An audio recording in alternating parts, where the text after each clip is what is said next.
কাছাড়ের 200 জনের অধিক যোগ দিলেন রাইজোর দলে। রবিবার কাছাড় জেলার বড়খোলা, বদরপুর, মাসিমপুর জিপির বাদ্রিপাড় দ্বিতীয় খণ্ডে রাইজোর দলের আদর্শে অনুপ্রাণিত হয়ে দলের কাছাড় জেলার সভাপতি জাভেদ মিয়াদাদ লস্করের হাত ধরে বিভিন্ন দল ত্যাগ করে প্রায় 200 জনের অধিক লোকজন রাইজোর দলে যোগদান করেছেন। এদিন মালা পরিয়ে উষ্ণ অভ্যর্থনা জানানো হয় নবাগতদের। এই উপলক্ষে এদিন একটি অনুষ্ঠানেরও আয়োজন করা হয়। সে অনুষ্ঠানে বক্তব্য রাখতে গিয়ে বিজেপি সহ কংগ্রেস, ইউডিএফকে তীব্র ভাষায় তুলোধুনো করলেন রাইজোর দলের কাছাড় জেলার সভাপতি জাভেদ মিয়াদাদ লস্কর সহ অন্যান্যরা।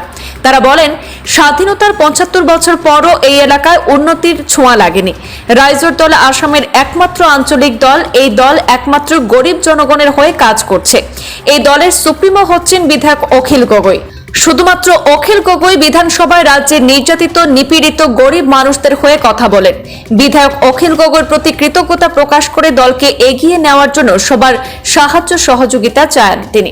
পরে এই এলাকার সংখ্যালঘু পুরুষ মহিলাদের গামছা পরিয়ে দলে যোগদান করানো হয়। আজকে আমি রাইজের দল কাছাড় জেলার সভাপতি হিসাবে আমার দায়িত্ব নেওয়ার মাত্র 2 মাস হয়েছে।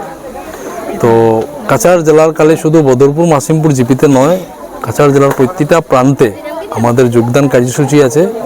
অনাগত দিনে আমরা বিভিন্ন প্রান্তে আমাদের রাইজোর দলের যোগদান কার্যসূচি আছে। আমরা রাইজোর দলের বৃহত্তর আকারে আমাদের আগন্ত দিনে মাসিমপুরে আছে, তারপরে লক্ষ্মীপুরে আছে, কাশীপুরে আছে, আপনার এই ধলাইতে আছে যোগদান কার্যসূচি। তো আজকে যে যোগদান কার্যসূচি হয়েছে, দেখা গেছে এই বাদ্রিপাড়ের যারা জনগণ আছেন, বিশেষ করে অখিল গগৈ স্যারকে অনেক মানে শ্রদ্ধা করেন ওরা, অনেক মরম করেন ওরা।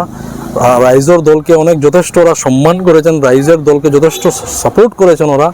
এই এরিয়ার যেগুলা নির্যাতিত, নিপীড়িত, গরিব যারা মানুষ রয়েছেন, আজকে বিগত দিন থেকে ওদের কাছে অনেক ভয়াবহ পরিস্থিতিতে ওরা জীবনযাপন করছেন, অতিবাহিত করছেন। তাই আজকে এই এরিয়াকে নিয়ে আজকে আমরা রাইজোর দলের একটা কমিটি আমরা গঠন করে দিয়ে যাব।